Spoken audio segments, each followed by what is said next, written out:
Hello, this is Bolt Gun Metal, and this is going to be the longest video I've done in quite a few months, because usually I stick with shorts.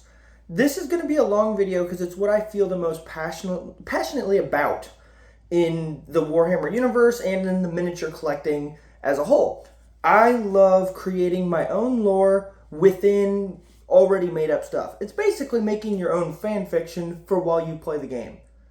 My example, right now for 40k, I heard another channel say they didn't like 40k because Age of Sigmar all takes place on one planet, which makes the story kind of more compact and meaningful. I agreed with him. He was right about, because I started to think about Middle Earth and why it's got such good stakes. It's because, everything's happening on one planet. So I decided to create a planet called Femora, and I won't go too far into it as much as I'd like to. Femora is a planet that is literally the size of a solar system, and it's right outside of the Milky Way galaxy. It's pretty much on the outskirts of the map. This place is cursed. It's what I would call a cursed world. When a ship arrives, it will almost immediately get pulled in by a seemingly magical gravitational force that can completely pull your ships out of orbit and put them on the surface of the planet. Once on the planet, it is so large that ground forces, there can be hundreds of thousands of different armies on this planet, and they would never see each other because of just how big the planet is. It's literally like the size of 20 of our suns. So imagine this is a planet that's just a scale that you can't even imagine. So a war happening on one side may not affect a war happening on the other side of that planet. So I've been doing the story of Femora for 1 year now, and it started with the Horus Heresy, where the Death Guard and the Alpha Legion were both sent here on different tasks, and they were both given a task by the Emperor, and they ended up going to war against each other because they had conflicting orders. And so it turns out that the Emperor had a plan for them to fall to chaos that would one day play to fruition. He's playing three-dimensional chess. The Alpha Legion was completely unaware of which side they're supposed to be on. They basically lost the knowledge of who's supposed to be, what side they're supposed to really be supporting, and over time they just kind of went with chaos, but considering they were in the endless wars of Femora.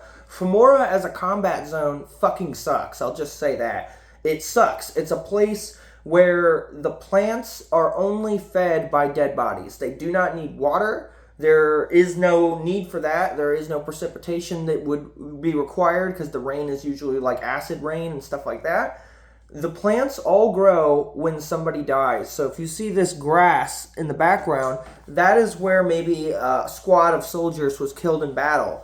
The ground then retakes the bodies at a very quick rate. You could watch your friend get dissolved into the ground and then watch his bones be reduced into mulch, where then the ground will start sprouting grass near immediately. So it kind of is a beautiful planet because wherever there's death, there's gorgeous fauna that's going to grow. Flora and fauna. And so, as far as the, living creatures on the planet, there was a species of rat people. Humans have lived here before in the past that had crashed here, a long time ago. Ogres, orcs, Chaos Space Marines, Death Guard, Imperial Guard. They're kind of all here. Even the Necrons are going to have a place later on. Why I'm telling you all this now is I hope it kind of sounds like I'm describing a legitimate story that you might read or, want to take part in. Femora, for me, is a reason for my games to keep going and to have an interconnected lore. And so, I'm going to move this guy. He keeps seeming to make the camera shift. So, creating your own lore can also look like this. When I got into Lord of the Rings, I did not create my own Lord of the Rings. I didn't need to. Just like I didn't create my own 40k, I just created my own location. For Lord of the Rings, there's a line where they say, we should take the Gap of Rohan. And Aragorn says, it takes us too close to Isengard. I made an entire 6-month campaign out of that line, where what if they did take the Gap of Rohan that took them too close to Isengard with the hobbits? what would have happened. And so that was the campaign that I played, and it was wonderful. It was really engrossing because I could have the entire fellowship together and have it make sense. And it was just an alternate tale of if they didn't go to the Mines of Moria and instead decided to go with the Gap of Rohan. And I thought that was a really good story because it hadn't been told, and it was something I could kind of do my own thing with a little bit. That's kind of what you're hoping. You're going to use their universe and write your own story within that universe. So it's like you're telling a Star Wars story, and you come up with your own bounty hunter and the adventures he's going to go on. It's as simple as that. So another example would be when I made a historical war game. It was Blood and Plunder, which is a pirate war game. I set up a geographical location that had 3 islands that had resources on them. So each faction, one being Native Americans, one being Spaniards, and one being British pirates, had an island to start with, and then was supposed to begin a campaign with their ships, cannons, and troops to manage to take all the islands. This isn't exactly historically accurate, but it's basically choosing a spot. Like, I didn't choose an actual set of islands that exist in geography. I just made a map that made sense. I made a terrain board that had water and islands and stuff like that, and then I told my story. Sometimes, this is my best example of this, sometimes the story writes itself in a good or bad way. By rolling the dice and playing the game, things are just going to happen whether you want them to or not sometimes. For instance, the Spanish Inquisition managed to take over the Native American island. By the time the game was over, I had accidentally committed miniature genocide.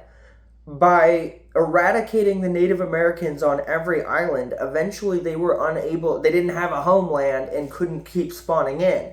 So the game ended with basically the Spaniards managing with their guns and firepower to take over the islands and wipe out the Native Americans. This is historically accurate, but disturbing nonetheless. I would never have expected a disgusting genocide to happen in a miniatures game, but it did happen. And I started to think with the story that was being told, what does this mean? It means that the Spanish Inquisition is vicious, and the Native Americans are going to have to fight twice as hard knowing that these people will take your land and destroy your way.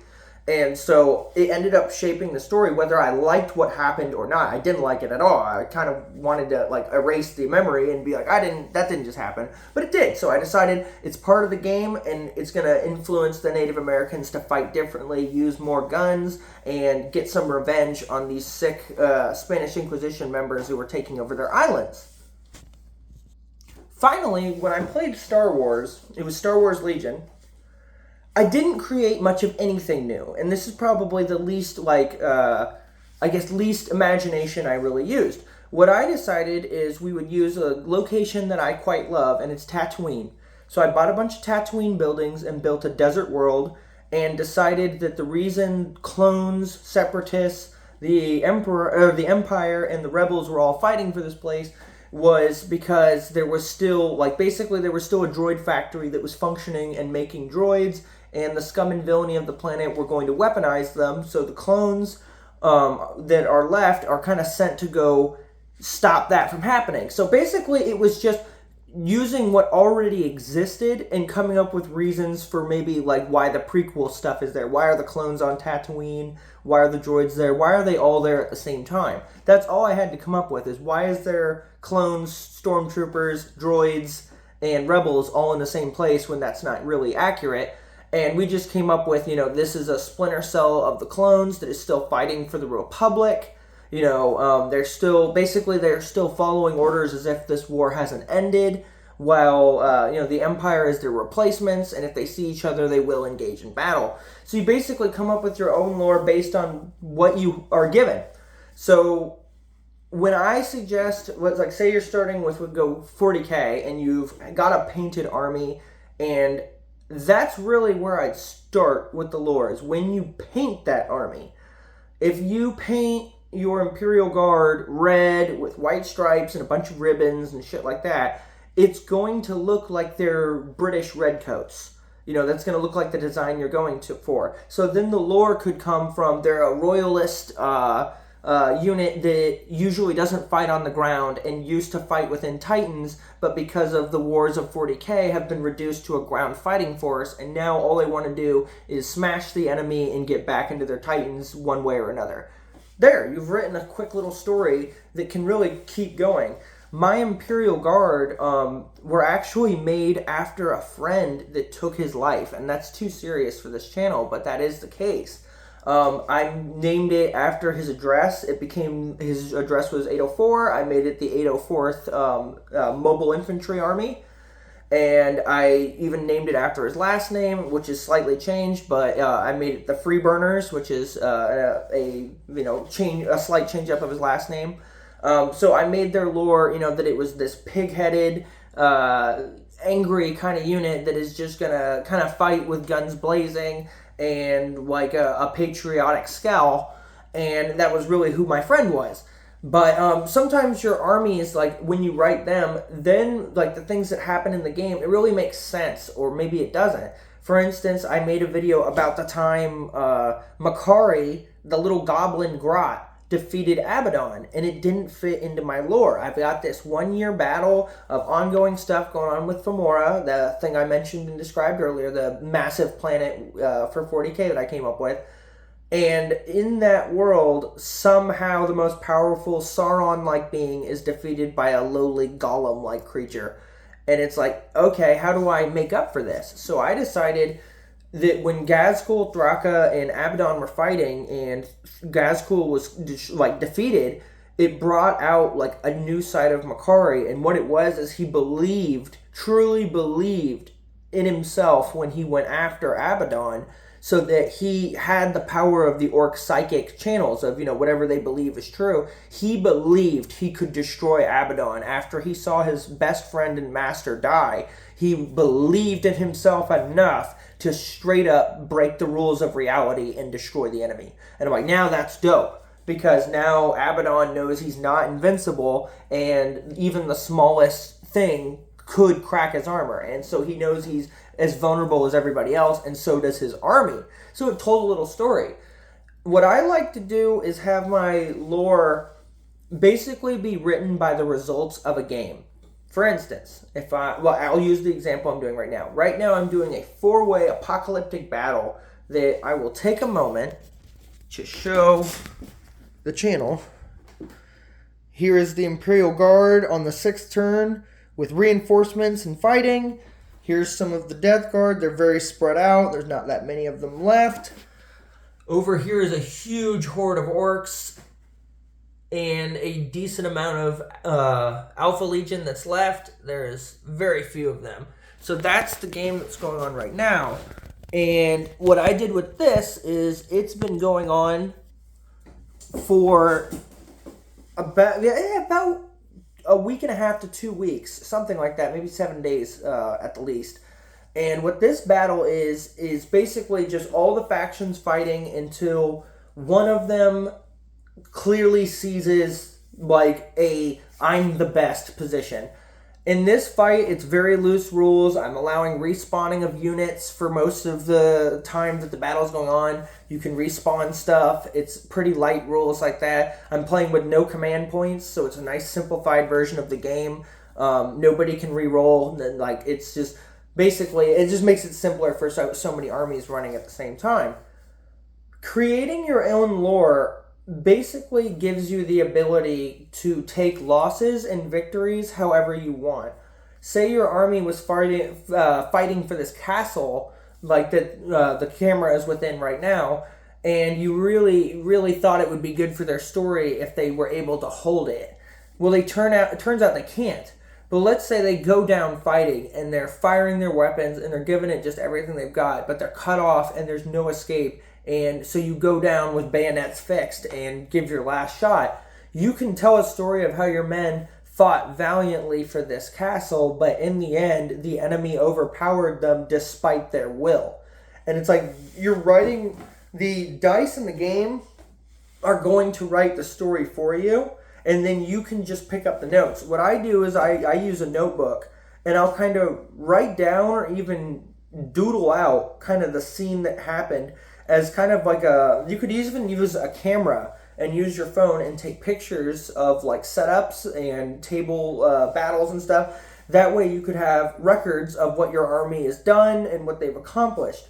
For instance, like I have records of a Terminator that killed close to 25 or 30 Chaos Space Marines in a single battle. One Terminator model did this. And it's like that model got a whole page of me writing about it because I was so impressed with what he could do for the lore. And that's the thing, is every time you play, it kind of becomes a motivation, is however your army performs is what's going to be going on with your lore. So right now, based on this battle, I can tell you the Alpha Legion is the most badass, scary faction on Femora. They are led by Abaddon, they are elite, they are good, they don't lose very often, they can take on 2 or 3 armies at once and hold the line. They just proved that. So right now, they're looking really good. The Death Guard is looking okay. You know, they've really controlled the board. They took, good lord, they took 60% of the board and are right now in control of about 60% of the board. And it's like, so their ability to spread out and take over the entire board and slowly take apart the enemy is really impressive, and it's definitely writing its own lore. Meanwhile, my 2 Horde armies aren't performing very well. The Astra Militarum and the Orcs are both taking massive casualties to get anything done. And so I think that really matches who they are. The Orcs and the Astra Militarum are forces that are willing to pour living souls on a problem. They'll just have waves of infantry keep hitting something until, you know, there's a change in the enemy.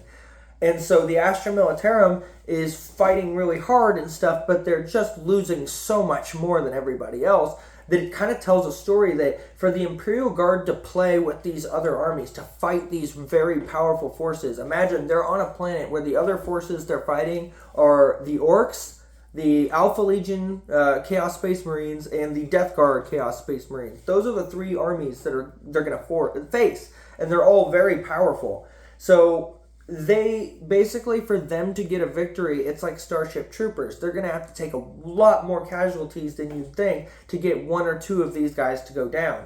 So it actually is like the battle is totally made sense for the lore. In fact, the Imperial Guard held this castle for 5 turns. They even still have a single tank within it. But if you look right in front of you, this is within the castle. These are Plague Marines that have fought their way inside and are now moving through and just shredding whatever is inside the castle. They're going to finish off the Layman Rust that's to the right and take this whole castle, which took, you know, a whole week to lay siege to.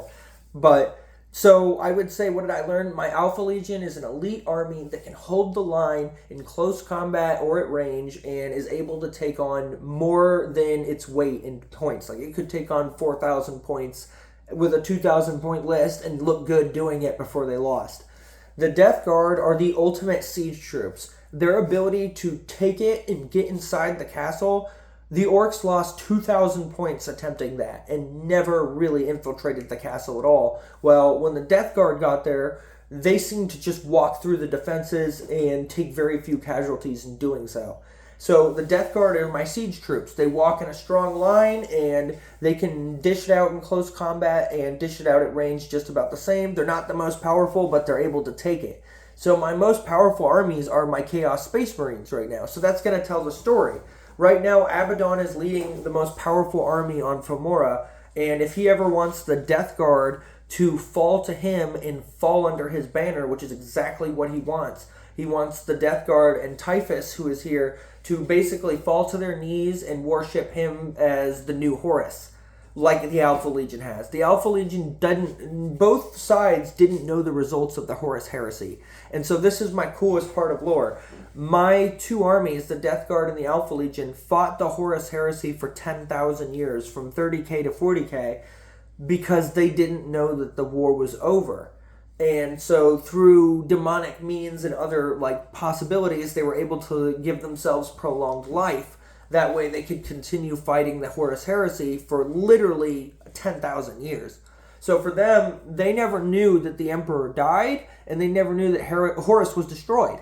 So when Abaddon shows up, and he does show up in a kick-ass way, he shows up on this dragon that is literally like continent to like planet size, like moon-sized dragon.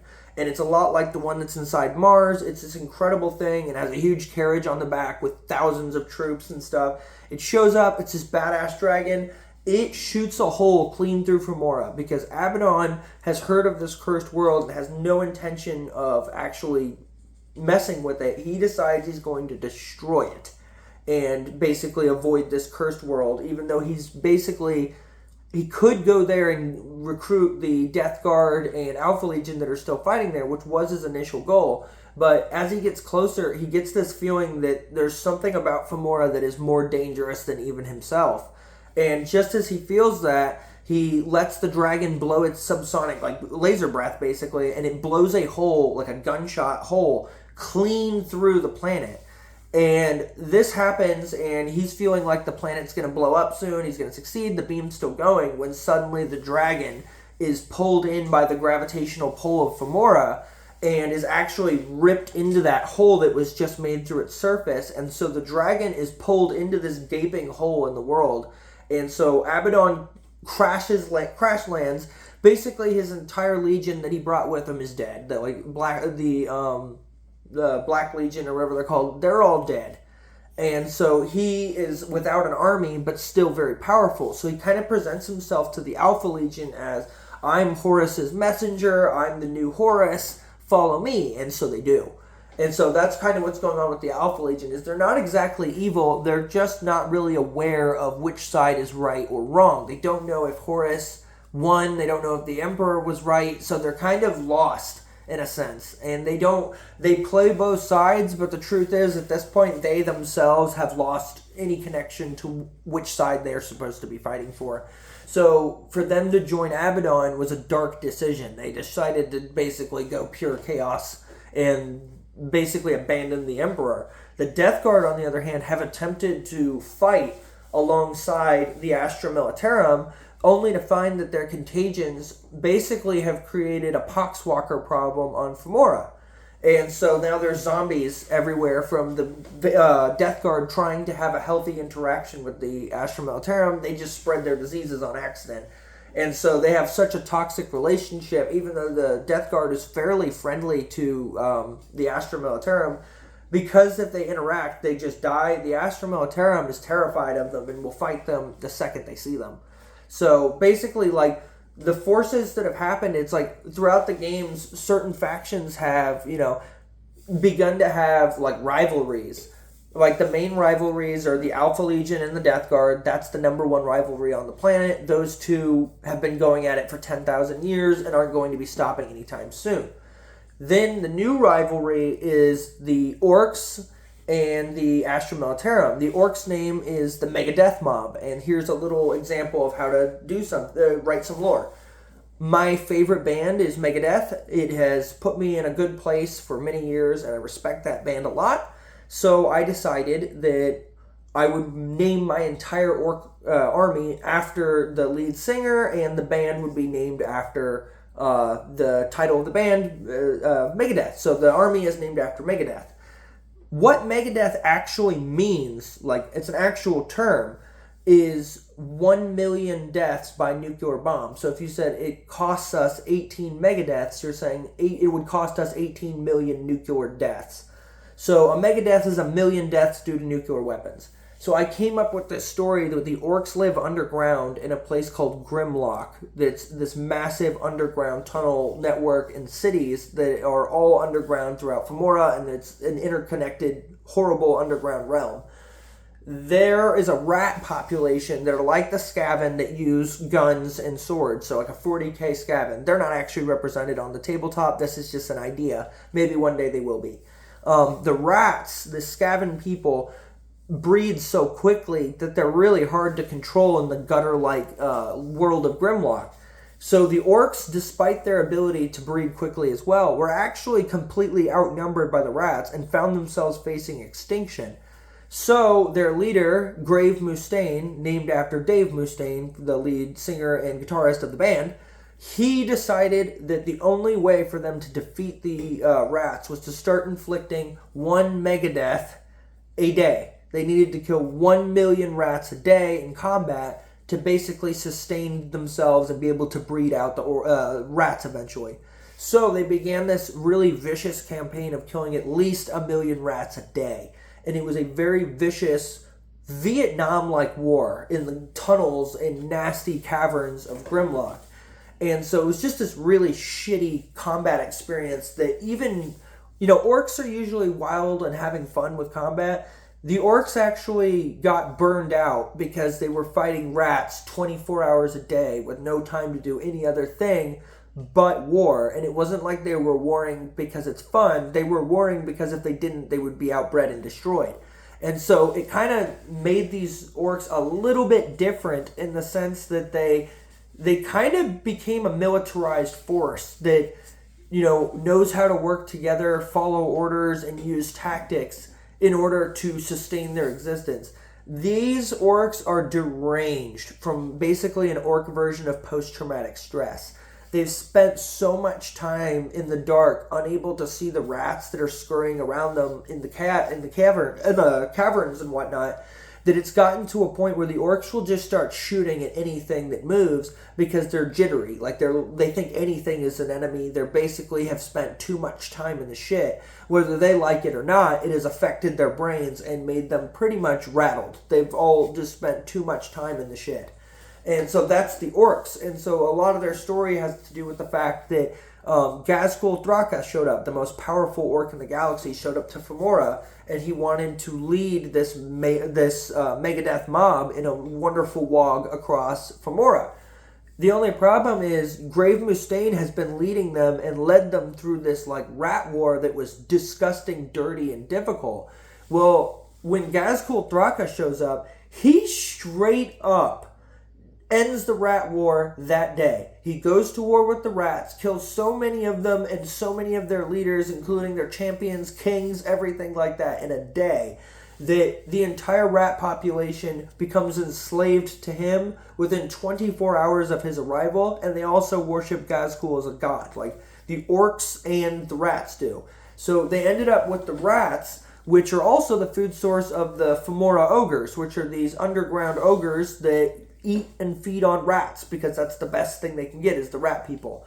Because the orcs control the rat population, they actually use them as agriculture and livestock to feed ogre armies, to pay them. So they get ogre armies to basically act as, I use them as meganobs and other roles, but I use Age of Sigmar ogres within my orc army.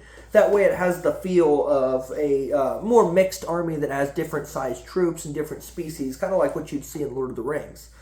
Anyway, the reason I'm talking so much about my lore is I want you to hear mine, think about what you don't like or do like, and then implement your own ideas and start making your own thing. You can fight on Femora too. This is literally me giving you permission. If you like this idea of a giant planet with a hole clean through it, with a fire-breathing, moon-sized dragon inside of a hole that we don't really know what happened with, and there's an underground realm, every kind of climate zone, there's no everything, there's literally anywhere you go. You can go to snow, desert, lava. It's all here on Femora. So if you want to just fight on one planet and have one campaign, it doesn't even matter if your battle is happening and mine is. The place is so fucking big, we might as well be on the other side of the galaxy.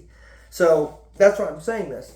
I'm hoping when you hear me describe the lore and how passionate I am about these orcs and all the stuff I came up with, none of that, I came up with that. It's based on stuff I know, based on stuff I love, but I came up with that little story, and it makes it a little more fun when I play the game. And that little more fun for me is called immersion.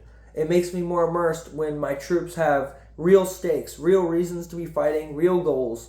And it's a lot like Crusade mode, but it doesn't have any rules to it. You're just coming up with your own, this is who they are. My Imperial Guard, they're kind of changing their whole mentality. Because their leader, basically he took his life.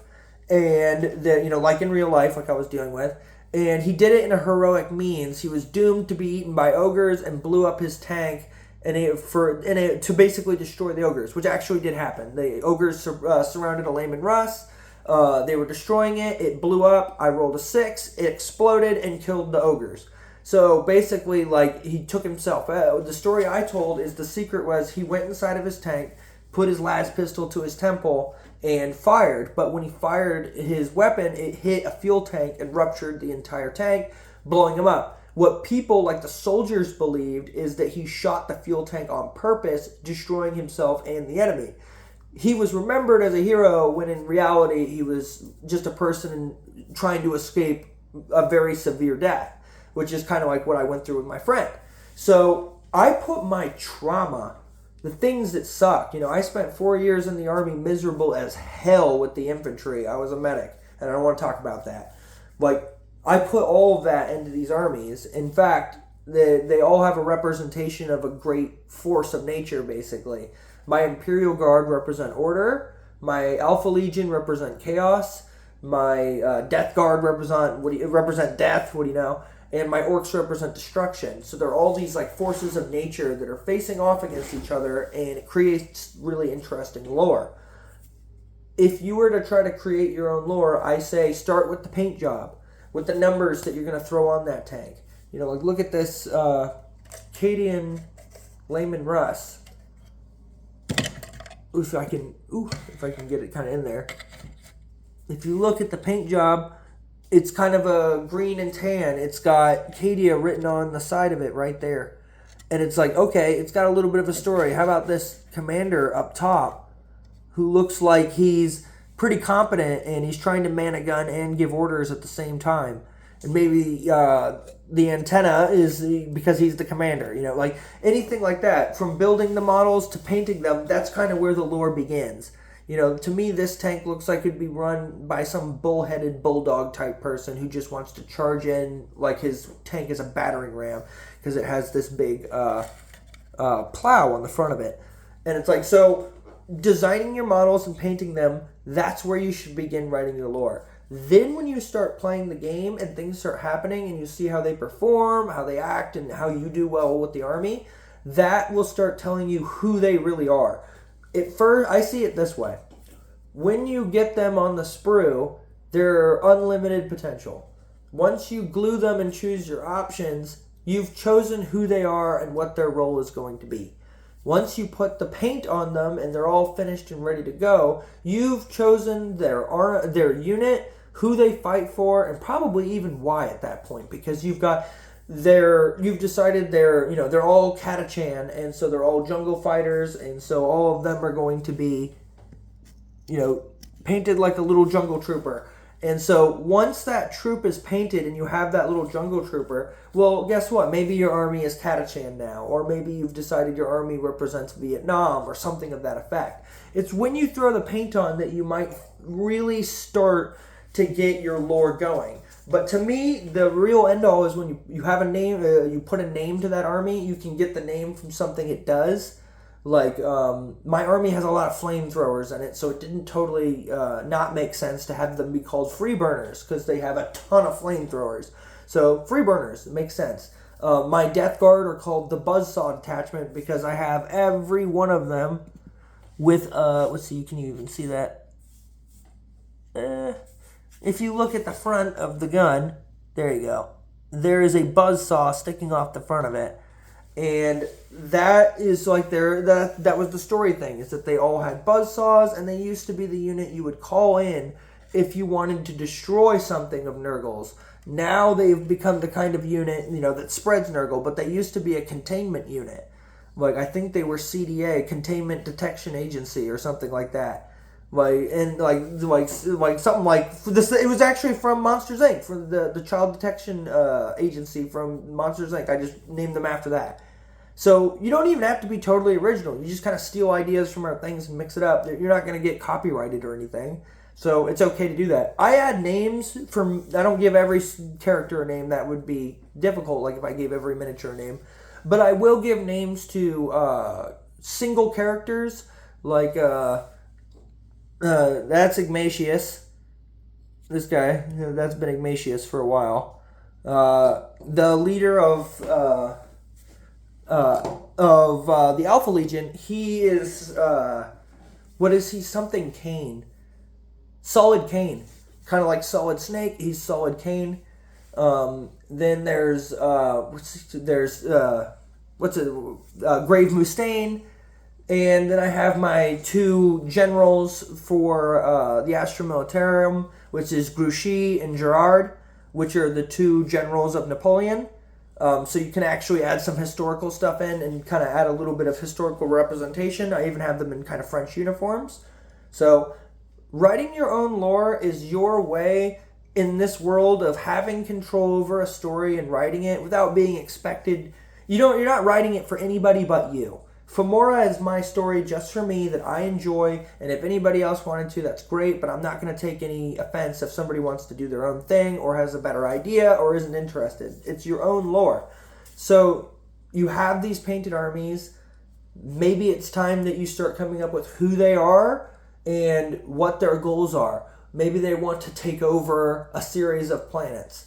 Maybe they want to basically show force in the galaxy to show everybody who they are so that they know. Maybe they're champions and they're looking for the most deadly enemy in the galaxy. Maybe they're hunters and they want to hunt something that's worthy of their skill. So it's like writing that story really can tell everything. I made the Alpha Legion, they're called the Cold Bloods, and that's because they basically got a hold of cryo freezing chambers that they can use to make it so they can have prolonged life.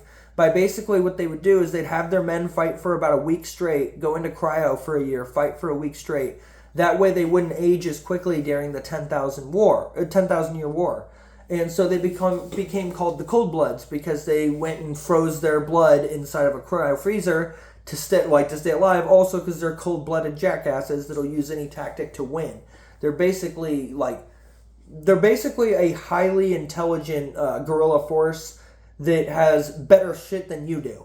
So it's like fighting a guerrilla force that's better equipped than you. So they have everything going for them when you go against them, and they're showing that on the battlefield. All of your armies, most of the time with 40k, they totally play out how you'd expect them.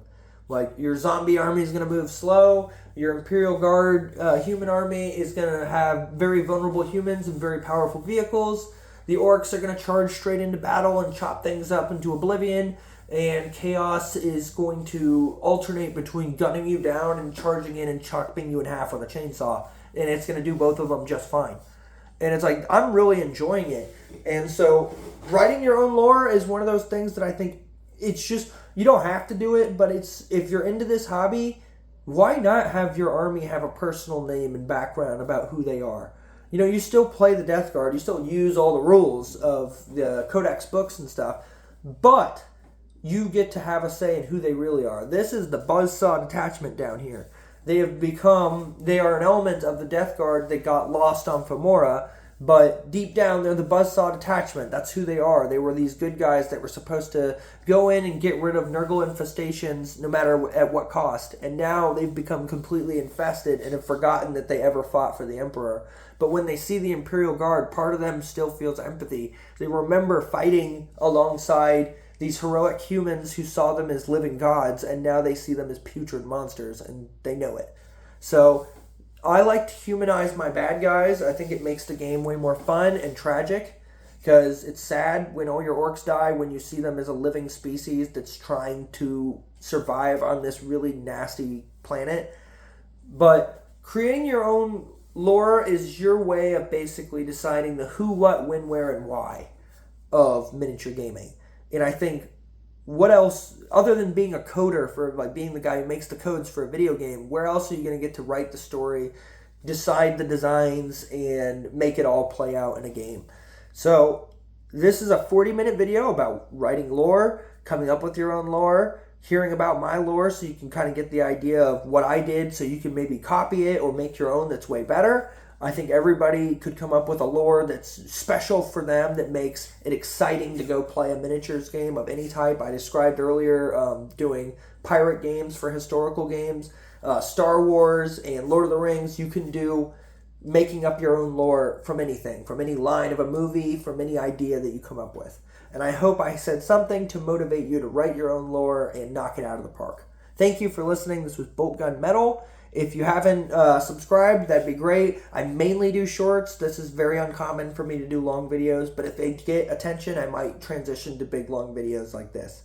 So thank you for listening. I appreciate you. I really can't believe people are willing to listen to me talk. I just appreciate it so much.